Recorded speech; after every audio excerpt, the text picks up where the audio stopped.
추석 명절 잘 보내셨는지요? 꿈에 가끔 제 어머니를 만났었어요. 근데 이제 전에는 자주 오시더니 요즘은 안 오셔요. 요즘은 아주 뜸하십니다. 이제 꿈에서 잠깐 만나는 것도 저는 위로가 되더라고요. 그래서 꿈 내용을 잃어버릴까 해서 핸드폰에다가 그 꿈에 나타났던 어머니의 모습을 저장을 해놨습니다.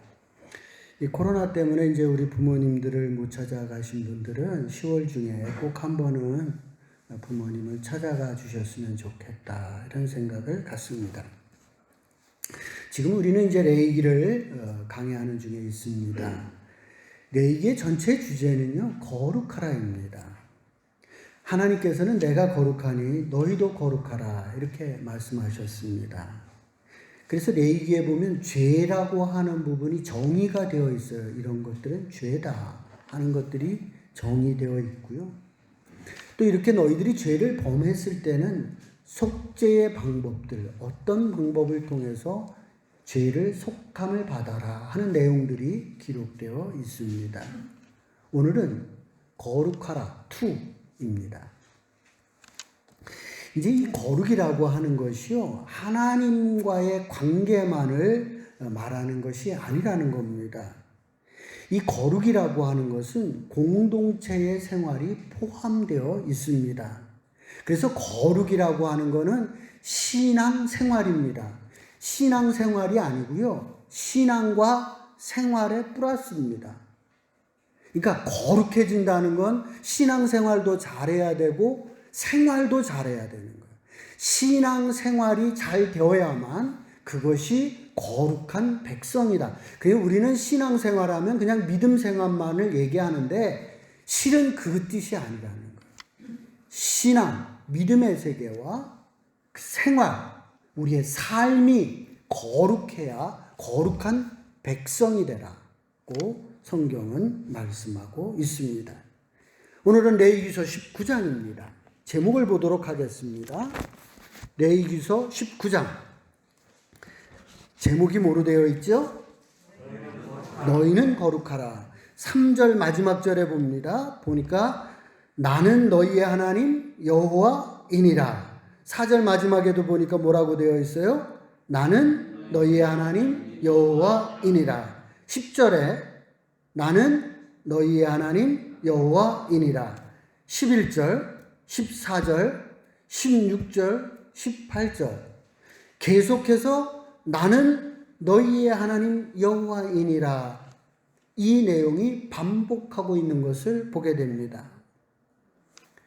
너희가 나를 하나님으로 정말 믿는다면 내가 하는 이 말을 꼭 기억하고 실천하라, 그런 뜻입니다.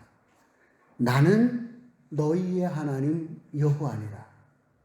너가 정말 나를 하나님으로 믿니? 지금 내가 하는 이 말을 꼭 실천하라 하는 뜻입니다.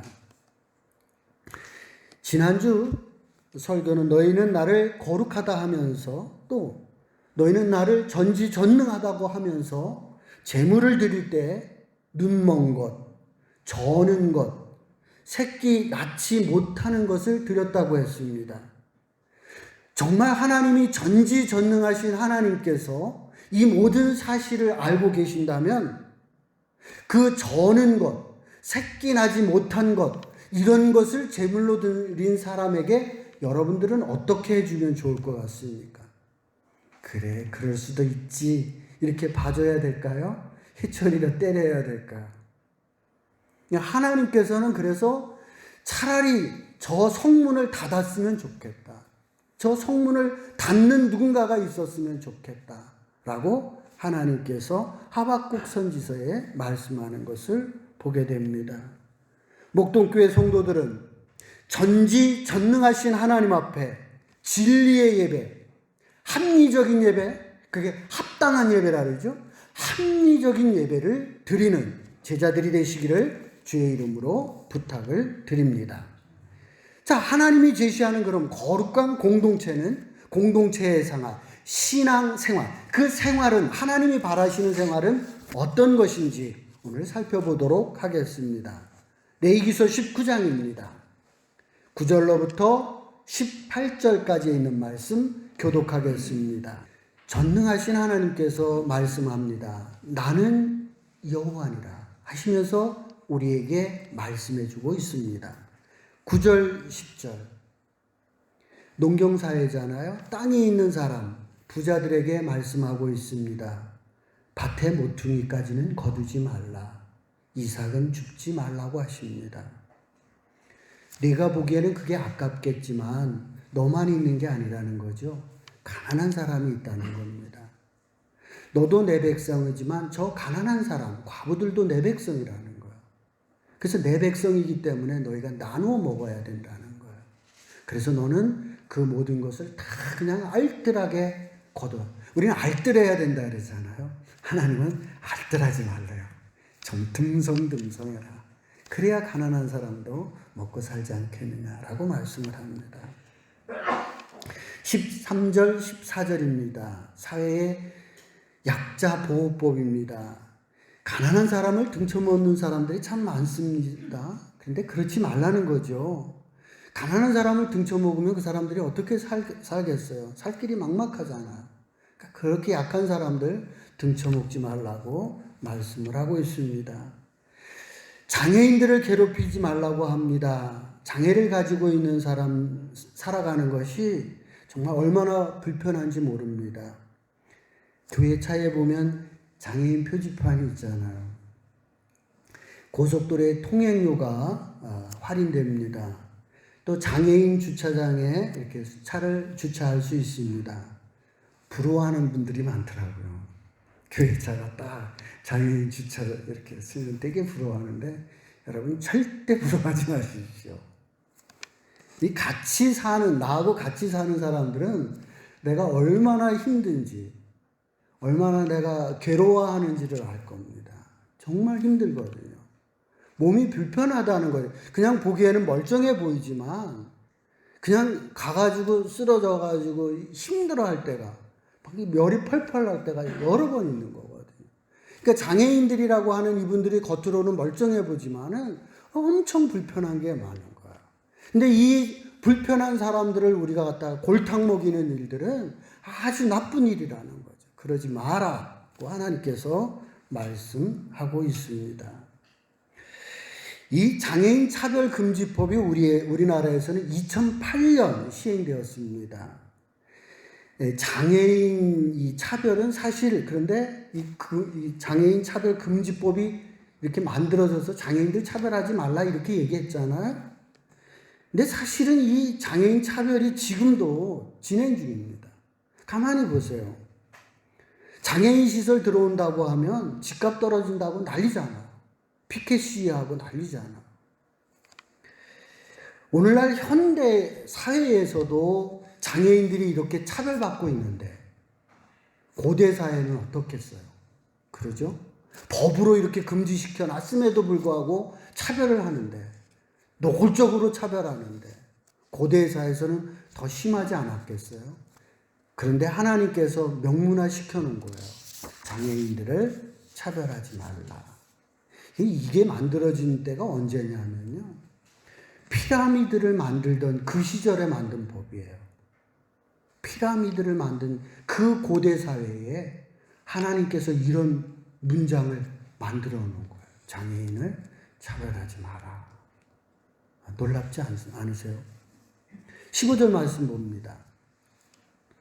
재판할 때 가난한 자를 편들어 주지 말라고 합니다. 가난한 사람 도와줘야 되는데요. 재판할 때는 그러지 말라는 거예요. 세력 있는 사람하고도 두둔하지 말라는 거예요. 재판은 어떻게 해야 된다는 거예요? 재판은 공정해야 된다는 거예요. 참 놀랍지 않아요? 재판은 공정해야 된다. 그래서 가난하다고 해서 편들어 주지도 말고, 세력이 있는 사람들이라고 해서 두둔하지도 말고, 법조항에 따라서 공평하게 재판을 하라고 하나님께서 말씀을 하고 있습니다. 20절의 말씀 여러분들 읽어보십시오. 20절에 보면은 이 내용이 뭐냐 하면, 약자인 여자, 특별히 여종과 동침을 하는 것, 여종, 여자 종하고 동침하는 것, 이게 죄라는 겁니다.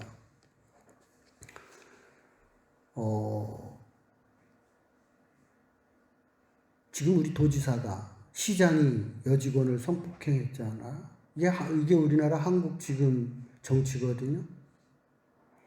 고대 사회에서 여자의 인권이 없었는데 그 여자의 그 종의 인권이 뭐가 있었겠어요? 생각해 보세요. 이게 얼마나 놀라운 법인가. 여자들을 사회에서 사람 취급을 안 하던 그 시절인데 하나님께서는 그 여자의 종을 함부로 건들지 말라. 성폭행하지 말라. 그건 죄다. 라고 명문화되어 있다는 겁니다. 선진국이라고 하는 미국이요. 1935년에서야 사회보장법을 만들었습니다. 약자를 보호하려는 법조항을 만든 것은 이렇게 최근의 일이에요. 그런데 하나님께서는 피라미드를 만들던 그 시절에 하나님을 믿는 사람들은 반드시 지켜라는 거예요. 내가 이야기하는 이 사회보장법을 너희는 지키라고 명문화해서 하나님께서는 우리에게 가르쳐주고 있는 것을 보게 됩니다. 저는 레위기가요. 그래서 모세의 율법이라고 하는 생각보다는 그래서 저는 하나님의 말씀이다. 하나님의 명령이라고 저는 믿는 것이 이 구절입니다. 야, 어떻게 사람이 그 고대의 시대에 이런 거를 생각해낼 수 있었겠냐 말이에요. 그 고대에서의 생각을 해요. 현대사회도 이런데 고대사회 경제와 정치를 종합해 볼 때 이러한 법이 사람의 머리에서 나올 수 있는 것인가? 모세의 머리에서 나올 수 있는 법 아닌가 이게? 이거는 정말 하나님이 주시는 명령의 말씀입니다. 그래서 저는 레위기를 하나님의 말씀으로 저는 그렇게 받아들이고 있습니다. 여러분들이 다시 한번 그래서 레위기를 곱씹어 보세요. 레위기의 말씀을 꼭꼭 씹으면서 이 말씀을 읽어보시기 바랍니다. 위기가 온다 그러지 말고 마음을 한번 굳게 먹고 레위기를 한번 꼭꼭 씹으면서 깜짝 놀라는 구절들이 바로 이 레위기 안에 담겨져 있다. 그런 얘기입니다. 레위기서 19장 32절 37절 말씀 우리 교독하도록 하겠습니다. 32절 말씀 볼까요? 센 머리 앞에서 일어서고 노인의 얼굴을 공경하고 내 하나님을 경외하라고 합니다. 레위기서 19장 3절에 가보면 내 부모를 공경하라는 말씀이 이미 앞에 나와 있습니다. 그리고 32절에 다시 샘머리 앞에 일어나고 노인의 얼굴을 공경하라고 이야기합니다. 그리고 바로 뒤에 뭐가 나오느냐면 내 하나님을 공경하라가 나옵니다. 이게 뭐예요? 부모를 공경하라, 노인을 공경하라, 하나님을 공경하라. 똑같은 선상에다 올려놨습니다. 부모를 공경하는 거요, 노인을 공경하는 거요, 하나님을 공경하는 거를 같은 선상에 올려놨다는 거예요.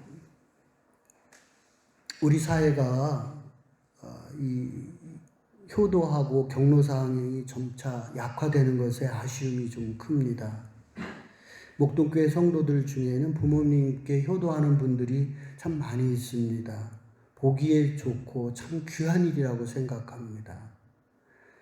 앞으로도 우리 목동교회에서는 부모님에게 효도하고 어른을 공경하는 그런 제자들이 되시기를 주님의 이름으로 다시 한번 부탁을 드립니다. 이것이 거룩한 겁니다. 33절에 있는 말씀입니다. 거류민이라고 했습니다. 이 거류민이라고 하는 게 뭐예요? 남의 영토에 머물러 사는 사람들입니다. 그러면 이 이스라엘의 거류민으로 사는 사람들은 포로나 노예들입니다. 그 거류민들을 어떻게 대하느냐? 34절에 거류민 중에 거류민을 너희 중에서 나은 자 같이 여기며 자기같이 사랑하라. 그 외국에서 온 노예와 그 외국에서 온 그 종들을 이 나라에서 낳은 자식처럼 여기고 너의 자녀처럼 여겨라. 하나님께서 그런 말씀을 하고 계십니다. 우리나라에 많은 외국인 노동자들이 있고 다문화 가정이 많습니다. 개선이 되었지만 아직도 차별이 심하고요. 곳곳에 비리가 많이 있습니다. 이 겨루민을 하나님께서는 낳은 자같이 여기며 자기같이 사랑하라고 하나님께서는 우리에게 말씀합니다. 나는 여호와이니라 고 말씀하시면서 이 거루민들을 잘 대할 것을 말씀하고 있습니다. 23절로 가봅니다. 23절에 가보면 과일 얘기가 나오는데요. 과일이 3년 전에는 따먹지 말래요. 과일 나무를 심어놓고 3년이 되는 해 전까지는 따먹지 말래요. 버리래요.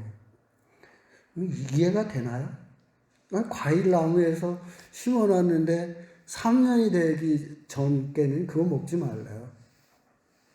하나님께서 버리래요. 레위기 22장 28절에 가보면요. 암소와 암양을 물어나고 어미와 새끼를 동일하게 잡지 말래요. 같은 날 엄마하고 새끼하고 같이 잡지 말래요.